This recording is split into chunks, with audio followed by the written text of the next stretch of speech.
Maurice Wyville, as his friends conjectured, had found his way into the house. Creeping through the window, and entering a passage, he moved noiselessly along till he reached the head of the kitchen stairs, where, hearing voices below, and listening to what was said, he soon ascertained from the discourse of the speakers, who were no other than old Josselin and Patience, that it was not the grocer's daughter, but one of his sons, who was attacked by the plague, and that Amabel was in perfect health, though confined in her mother's bedroom. Overjoyed at the information he had thus acquired, he retired as noiselessly as he came, and after searching about for a short time, discovered the main staircase, and ascended it on the points of his feet. He had scarcely, however, mounted a dozen steps, when a door opened, and Blaise crawled along the passage, groaning to himself, and keeping his eyes bent on the ground. Seeing he was unnoticed, Wyville gained the landing, and treading softly, placed his ear at every door, until at last the musical accents of Amabel convinced him he had hit upon the right one. His heart beat so violently that, for a few seconds, he was unable to move. Becoming calmer, he tried the door, and finding it locked, rapped with his knuckles against it. The grocer's wife demanded who was there. But Wyville, instead of returning an answer, repeated his application.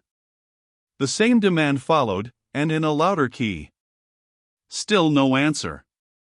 A third summons, however, so alarmed Mrs. Blondel, that, forgetful of her husband's injunctions, she opened the door and looked out, but, as Wyville had hastily retired into a recess, she could see no one.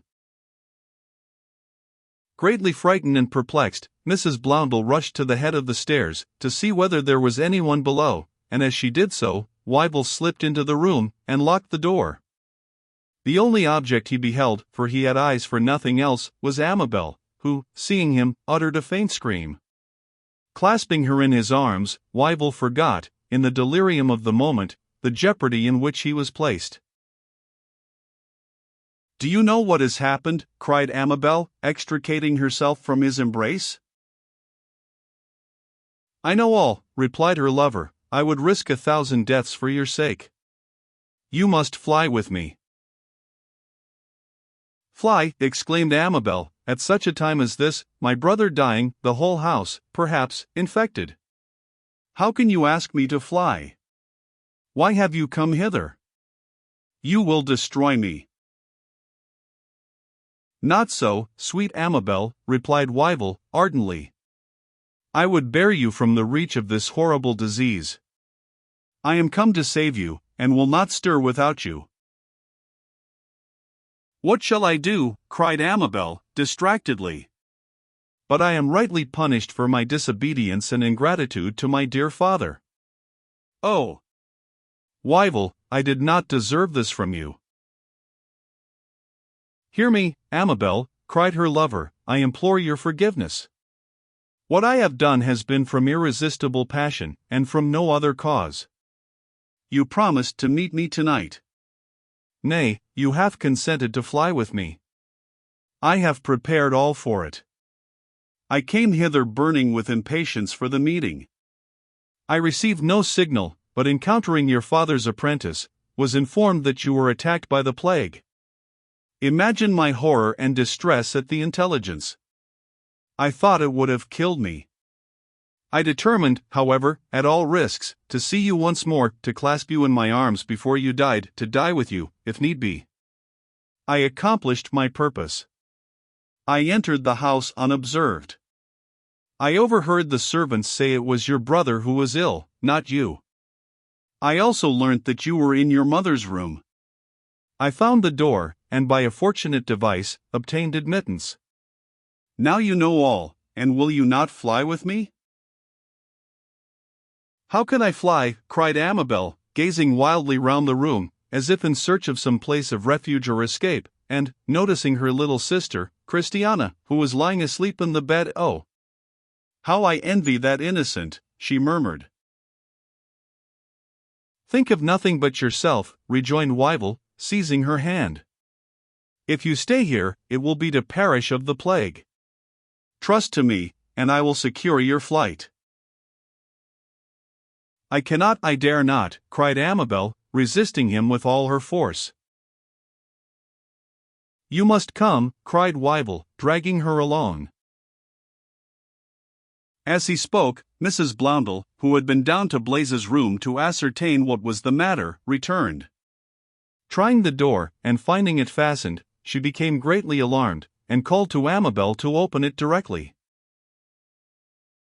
"It is my mother," cried Amabel. "Pity me, heaven! I shall die with shame." "Heed her not," replied Wyville, in a deep whisper, in her surprise and confusion at seeing me. "She will not be able to stop us." "Do not hesitate. There is not a moment to lose."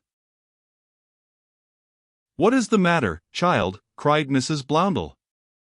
"Why have you fastened the door? Is there anyone in the room with you?" "She hears us," whispered Amabel. "What shall I do? You must not be seen?" "There is no use in further concealment," cried Wyville. "You are mine, and 20 mothers should not bar the way." "Hold," cried Amabel, disengaging herself by a sudden effort. "I have gone too far, but not so far as you imagine. I am not utterly lost." And before she could be prevented, she rushed to the door, threw it open, and flung herself into her mother's arms, who uttered an exclamation of terror at beholding Wyville. The latter, though filled with rage and confusion, preserved an unmoved exterior, and folded his arms upon his breast. "And so it was you who knocked at the door," cried Mrs. Bloundell, regarding the gallant with a look of fury. "It was you who contrived to delude me into opening it. I do not ask why you have come hither like a thief in the night, because I require no information on the subject. You are come to dishonor my child, to carry her away from those who love her and cherish her, and would preserve her from such mischievous serpents as you. But, heaven be praised! I have caught you before your wicked design could be effected. Oh! Amabel, my child," she added, straining her to her bosom, "I had far rather, see you stricken with the plague, like your poor brother, though I felt there was not a hope of your recovery, than you should fall into the hands of this Satan." "I have been greatly to blame, dear mother," returned Amabel, bursting into tears, "and I shall neither seek to exculpate myself, nor conceal what I have done. I have deceived you and my father. I have secretly encouraged the addresses of this gentleman. Nay, if the plague had not broken out in our house tonight, I should have flown from it with him." "You shock me, greatly, child," returned Mrs. Bloundell, "but you relieve me at the same time. Make a clean breast, and hide nothing from me." "I have nothing more to tell, dear mother," replied Amabel, "except that Maurice Wyville has been in the room ever since you left it, and might, perhaps, have carried me off in spite of my resistance, if you had not returned when you did." "It was, indeed, a providential interference," rejoined Mrs. Bloundell. "From what a snare of the evil one, from what a pitfall have you been preserved!" "I feel I have had a narrow escape, dear mother," replied Amabel. "Pardon me. I do not deserve your forgiveness. But I will never offend you more." "I forgive you from my heart, child, and will trust you," returned Mrs. Bloundell, in a voice broken by emotion. "That is more than I would," thought Maurice Wyville. "A woman who has once deceived those she holds dear, will not fail to do so a second time. The fairest promises are forgotten when the danger is past." "Mr. Wyville, if you have a particle of regard for me, you will instantly leave the house," said Amabel, turning to him. "If had my own way, he should leave it through the window," said Mrs. Bloundell, "and if he tarries a minute longer, I will give the alarm." "You hear this, sir," cried Amabel. "Go, I entreat you." "I yield to circumstance, Amabel," replied Wyville, "but think not I resign you. Come what will, and however I may be foiled, I will not desist till I make you mine." "I tremble to hear him," cried Mrs. Bloundell, and could not have believed such depravity existed. Quit the house, sir, directly, or I will have you turned out of it.